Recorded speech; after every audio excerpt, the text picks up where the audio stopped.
Good morning, boys. Well, we're back in lockdown and not what we wanted, but here we are.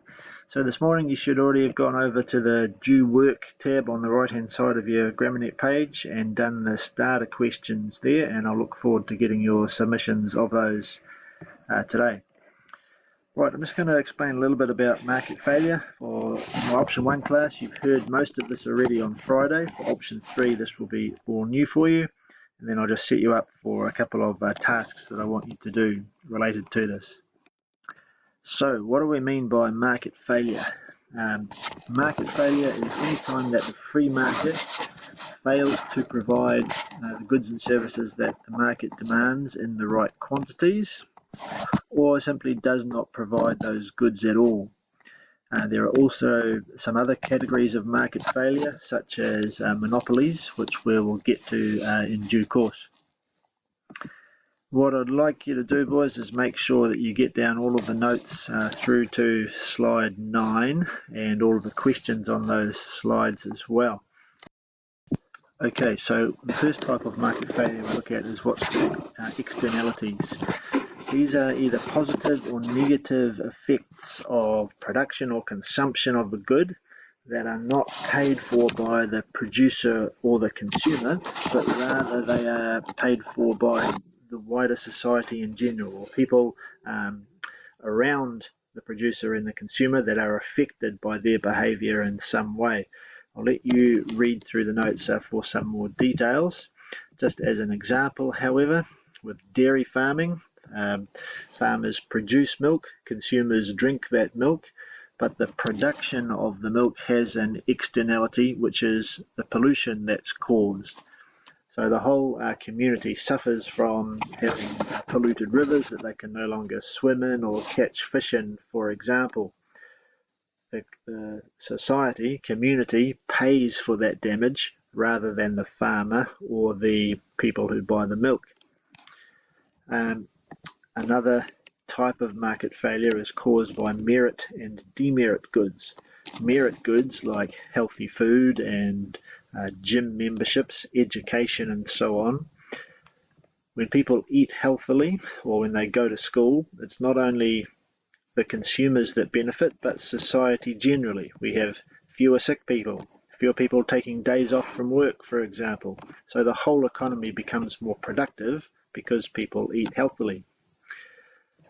Whereas demerit goods like alcohol, cigarettes, cannabis and so on, yes, they can negatively affect the actual consumer who uses those things, but they can also have a negative effect on the people around them and their community. Drunk drivers cause crashes that injure other people. Smoke affects people around the smoker, not just the smoker themselves. That's another example of an externality. So you'll need to get down the notes through these slides, boys. Then we've got a couple of questions here relating to gym memberships. They're good not only for the person who goes to the gym and does the exercise, but also to society in general. I'll let you think about how that might be. Western Springs Speedway has been happening for years. But in recent times, quite a lot of the neighbours close to Western Springs have tried to stop the racing happening there because the production of that event, the production of that service, creates an externality, a negative effect on the community.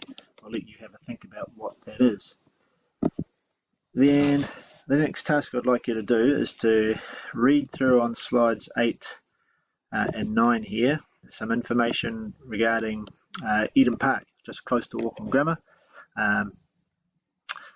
Obviously it's a very well-known sports stadium, but for a long time Eden Park has wanted to hold concerts at their venue as well. Some people support that because they think it's a good thing for Auckland generally and for the community. Other people oppose it for various reasons. I'll let you read through the concerns that some neighbours have. Just recently, a couple of weeks ago, a decision was made to allow Eden Park to host a 6 concerts. So council has made the decision that they think the positive effects are greater than the negative effects, so they're going to allow that to go ahead. So there's instructions back on slide 7 here for you guys to write a paragraph explaining what externalities are involved with having concerts at Eden Park.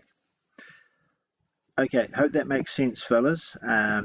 Please do read the articles and get as good an understanding as you can. If you've got any questions, do send me an email and I'll help you out as best I can. There's instructions also to watch a short video which explains the externalities in some more detail. And remember, this is only day 1 of the topic, so if you don't get everything 100% just yet, don't panic. We will have plenty of time to go over the ideas. Okay, good luck. Thanks, boys.